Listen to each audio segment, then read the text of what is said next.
Hello student, आप सभी का राजन एकेडमी क्लासेज में एक बार फिर से स्वागत है।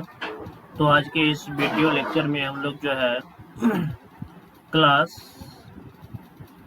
10th का जो है चौथा चैप्टर जिसका नाम है द्विघात समीकरण का आज हम लोग जो है ऑब्जेक्टिव क्वेश्चन को सॉल्व करने वाले हैं। इसमें जितने भी टाइप से ऑब्जेक्टिव क्वेश्चन को पूछा जाता है सभी क्वेश्चन को आज हम लोग इसमें सॉल्व करेंगे। और इससे पहले क्लास 10th के मैथ का चौथा चैप्टर के जितने भी प्रश्नावली है सभी प्रश्नावली को हम लोग जो है सॉल्व कर लिए हैं। यदि आप लोग उस वीडियो को देखना चाहते हैं तो वीडियो का लिंक आपको डिस्क्रिप्शन बॉक्स में मिल जाएगा। और यदि आप लोग मेरे चैनल पे नए हैं तो प्लीज़ चैनल को सब्सक्राइब कर लें। तो चलिए हम देखते हैं पहला नंबर क्वेश्चन क्या है। पहला नंबर क्वेश्चन में बोला गया है, देखिए क्वेश्चन हमारा है पहला नंबर, द्विघात समीकरण 4x² + 4x + 0 बराबर +1 बराबर 0 के मूलों की प्रकृति कैसा होगा। मतलब हमें मूलों की प्रकृति ज्ञात करना है। तो मूलों की प्रकृति ज्ञात करने के लिए हमें क्या करना पड़ता है, तो हमें विवेक्टर यानी कि विवेचक d निकालना पड़ता है।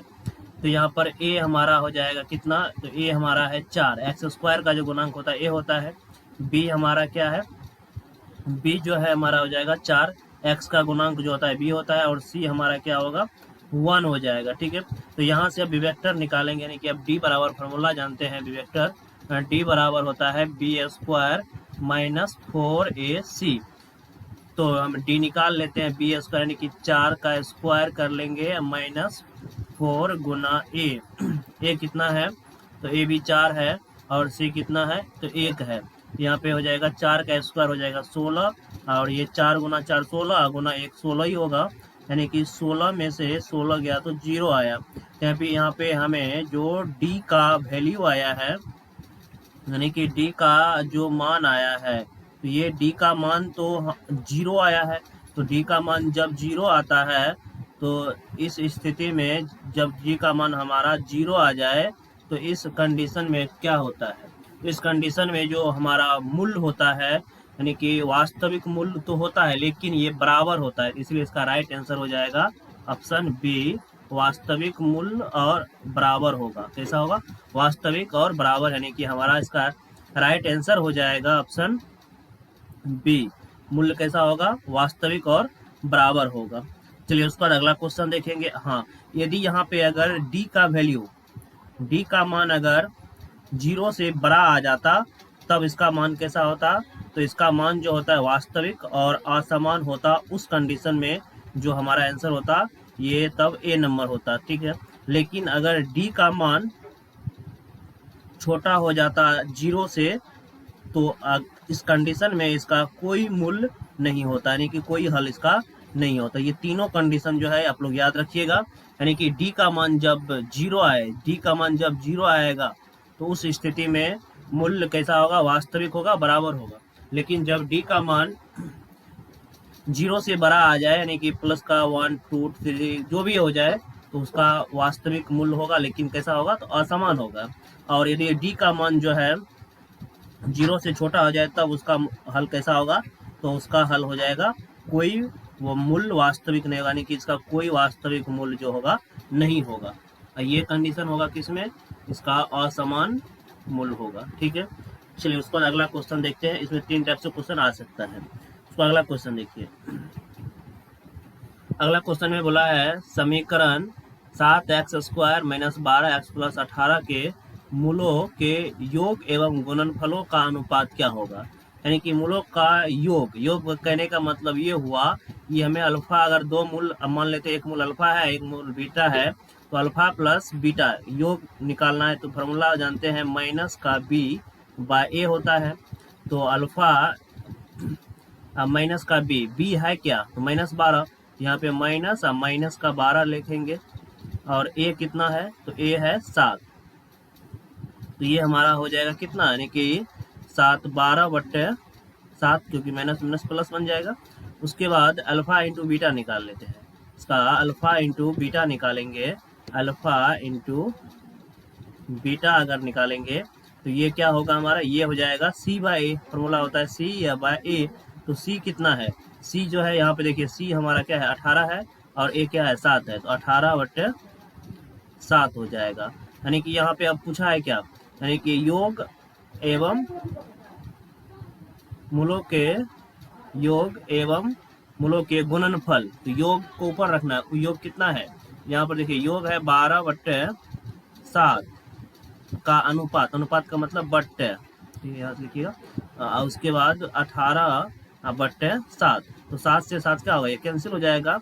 यहाँ पे फाइनल क्या बचेगा 12/18, 6 दूनी 12 और 6 त्रिके 18, यानी कि हमारा दोनों मूल का अनुपात जो होगा वह 2:3 आएगा। तो 2:3 किस में है, ऑप्शन डी इसका राइट आंसर हो जाएगा। चलिए उसके बाद अगला क्वेश्चन देखेंगे।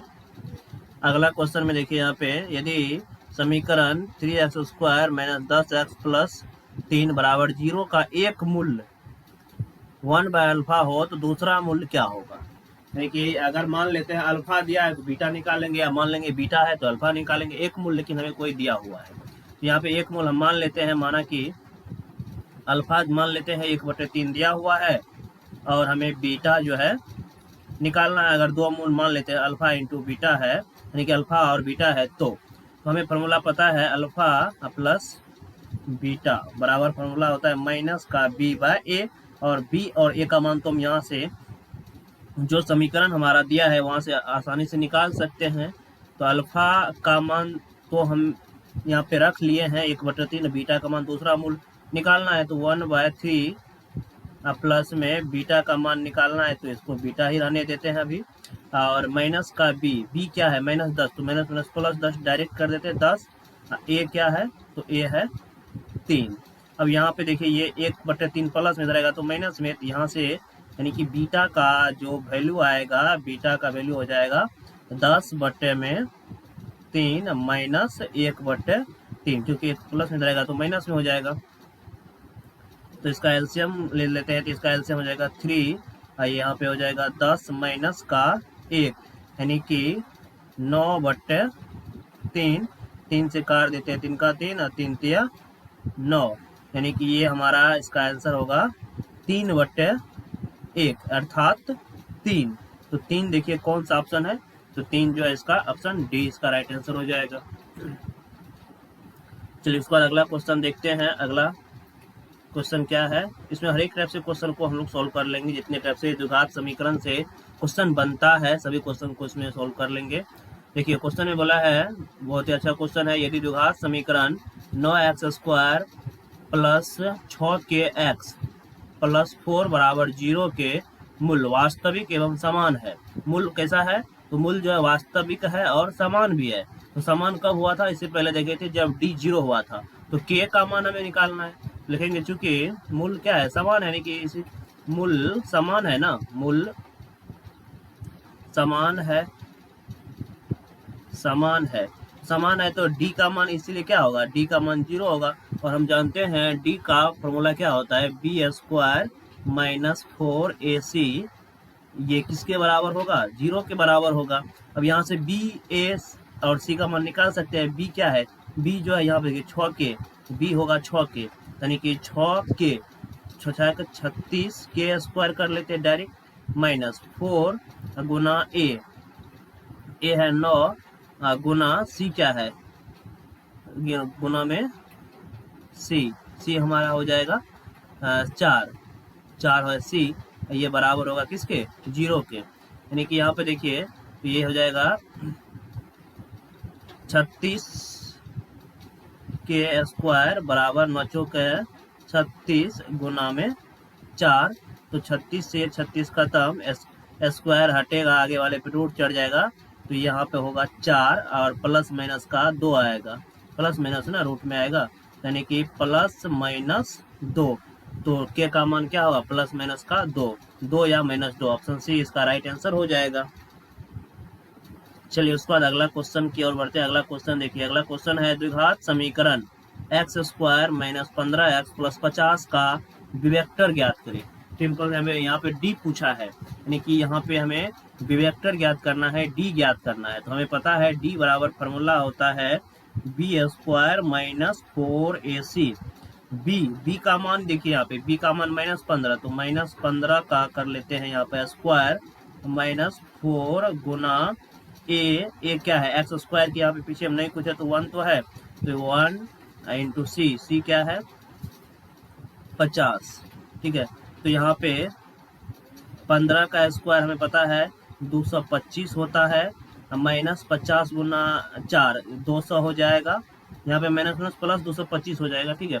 तो यहाँ से हमें 225 में से 200 घट जाएगा, कितना आएगा 25 आएगा, अर्थात हमारा डी का जो वैल्यू आएगा, डी का जो मान आएगा, डी का मान कितना आएगा 25 आएगा। तो देखिए कौन से ऑप्शन में जो है डी का मान जो है 25 है, डी का मान 25, कितना नंबर ऑप्शन में है डी का मान 25, तो ऑप्शन देखिए ऑप्शन ए इसका राइट आंसर हो जाएगा 25।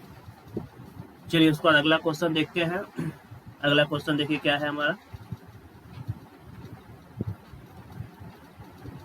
अगला क्वेश्चन 6 नंबर का क्वेश्चन में बोला है यदि समीकरण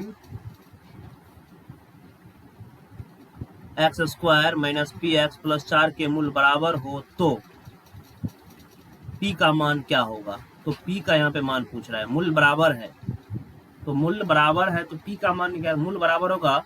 तो मैं मूल जब बराबर होता है तो उस स्थिति में जो डी का वैल्यू होता है, डी क्या होगा 0 होगा, अर्थात हम बोल सकते हैं कि बी स्क्वायर माइनस 4ac बराबर क्या होगा 0।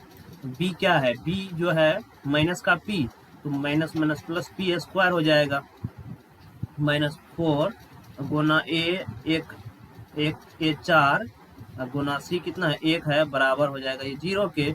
तो यहाँ से पी स्क्वायर बराबर क्या होगा 4 को 16 माइनस में रहेगा तो प्लस में 16, तो यहाँ से पी का वैल्यू जब निकालेंगे तो प्लस माइनस स्क्वायर हटेगा, माइनस प्लस स्क्वायर हटेगा तो रूट चढ़ जाएगा 16, यानी कि पी का जो वैल्यू आएगा 16 का वर्गमूल आएगा 4 प्लस माइनस का 4, तो यहाँ पे 4 है ऑप्शन में, तो ऑप्शन में 4 मानेंगे, एक मूल पूछा था 4 होगा। चलिए उस पर अगला क्वेश्चन देखते हैं। 7 नंबर का क्वेश्चन देखिए क्या है। 7 नंबर का क्वेश्चन है यदि समीकरण बी एक्स स्क्वायर प्लस ए एक्स प्लस सी बराबर 0 का मूल्य समान हो तो सी बराबर क्या होगा। यानी कि यहाँ पर मूल्य क्या है बराबर है, तो सी का मान हमें निकालना है। तो मूल्य जब बराबर होता है तो हमें पता है जब मूल्य बराबर होगा तो डी का वैल्यू क्या होगा 0 होगा, इतना बात तो पता है, अर्थात हम बोल सकते हैं बी स्क्वायर माइनस 4ac बराबर क्या होगा 0 हो जाएगा, ठीक है। तो यहाँ पर देखिए बी है क्या, तो बी के जगह पे ए लेंगे, तो ए का स्क्वायर माइनस 4 गुना ए क्या है, ए हमारा है बी, तो ए बी हो जाएगा, और सी तो सी ही है बराबर 0, तो सी का मान चाहिए हमें ना। काम कर लेते, ये जो सभी इधर है माइनस में इधर प्लस बन जाएगा, अर्थात हम बोल सकते हैं यहाँ से 4bc बराबर ए स्क्वायर, यानी 4bc बराबर ए स्क्वायर, तो c बराबर क्या होगा, c का मान पूछा है ना, ए स्क्वायर बाय 4c, कौन से ऑप्शन 4b ना 4b होगा, A square by 4b, option number B इसका राइट आंसर हो जाएगा, ठीक है। चलिए उसका अगला क्वेश्चन देखते हैं। अगला क्वेश्चन जो कि हमारा लास्ट क्वेश्चन है, बहुपद को कैसे पहचानेंगे, द्विघात बहुपद कौन सा होगा। सिंपल सी बात है, जिस बहुपद का घात 2 होगा उसको हम लोग द्विघात बहुपद करेंगे, और बहुपद भी होना चाहिए। तो यहाँ पर देखिए पहला ऑप्शन, हमारा जो पहला ऑप्शन है, पहला ऑप्शन जो दिया है, ये पहला ऑप्शन है हमारा x minus 1 by root x. सबसे पहले तो ये तो बहुपद ही नहीं है, क्यों, क्योंकि यहाँ पे चर का घात जो है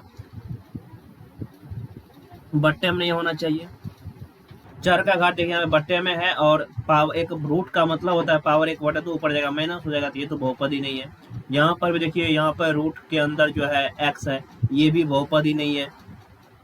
फिर यहाँ पर भी वही बात, रूट के अंदर एक्स है तो ये भी बहुपद ही नहीं है, तो मतलब ये तीनों ए बी सी तीनों बहुपद ही नहीं है, द्विघात बहुपद कहाँ से होगा। इसलिए हमारा एक लास्ट ऑप्शन बचता है डी। डी देखिए यहाँ पे 2√2/3 प्लस में एक्स स्क्वायर। यहाँ पर देखिए बहुपद जो होता है तो उसके 4 का घात जो होता है पूर्ण संख्या होता है। यहाँ पे 2 क्या है, पूर्ण संख्या है, पूर्ण संख्या है, तो पूर्ण संख्या जो होगा वही बहुपद होगा, जो बहुपद होगा वही ना द्विघात बहुपद होगा। इसलिए इसका राइट आंसर हो जाएगा हमारा ऑप्शन डी, इसका राइट आंसर हो जाएगा। तो इसमें जितने भी टाइप से द्विघात समीकरण से ऑब्जेक्टिव क्वेश्चन बनते हैं सभी क्वेश्चन को हम लोग सॉल्व किए हैं। यदि आप लोग को वीडियो अच्छा लगा हो तो वीडियो को प्लीज लाइक करें और चैनल को सब्सक्राइब करें। धन्यवाद।